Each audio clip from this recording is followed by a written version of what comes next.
Mr. Mohamed Irshad.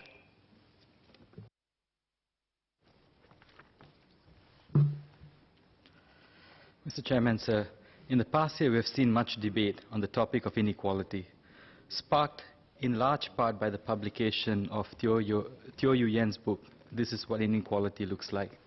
The book and subsequent commentary suggests that the system today is a major contributor to why poor families cannot break out of poverty. There seems to be widespread acknowledgement and acceptance that social inequality, including but not limited to income inequality, is a serious issue that we need to address as a society. But there doesn't seem to be an agreement on the root cause and what policies or action will actually maximize the chances to reducing income inequality. And overall, there seems to be a dearth of robust discussion on this. Many views are advocated without strong basis or justifications. The book itself is a compelling read and has helped raise awareness of the poor in Singapore. It also advocates universal welfare as a solution to the problem, but did not discuss the trade-offs and alternative approaches. The government, too, does not seem to have directly responded to much of the discussion or the positions proposed. Much of the ensuing debate, save a few thoughtful pieces, has seemed to have consisted of differing views being presented, but without much substantiation.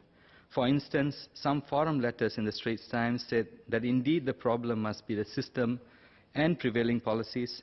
Others have said the problem must be the low-earning individual or family itself. Two opposing views that cannot be reconciled in the absence of constructive dialogue and discussion. In July 2018, there was a symposium on the interim housing project for low-income families. Speakers included Minister Desmond Lee, SMS Maliki Osman, and the Executive Director of PAVE, Sudan Nair. I understand PAVE was the organization that worked directly with the families in the interim housing project.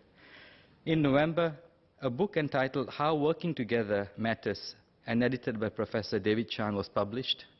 This book seems to suggest that the system is not in itself the problem, and that individuals themselves can be deciders of their own fates. In fact, in this book, Professor David Chan seems to warn against reading without discernment, and I quote, "Therefore, be careful and calm when you do all kinds of survey studies, when you read articles in social media or in the mainstream media poll reports, and even scientific surveys or ethnographic interviews. Sometimes the data, findings, interpretation, and conclusion are not as reliable or rigorous as they claim or appear to be." End quote. We have, in the course of 1 year, 2 books with 2 different positions, with many resounding expressions of support on both sides, and not much of a response from the government, at least thus far, on a topic that is critical and important to us as a nation and society, now and in the years ahead. I would like to ask the Honourable Minister what his views are on this matter and how we should interpret the differences in views, and more crucially, what it all means in terms of what we should actually do and how we should move forward as individuals in a collective society. Thank you.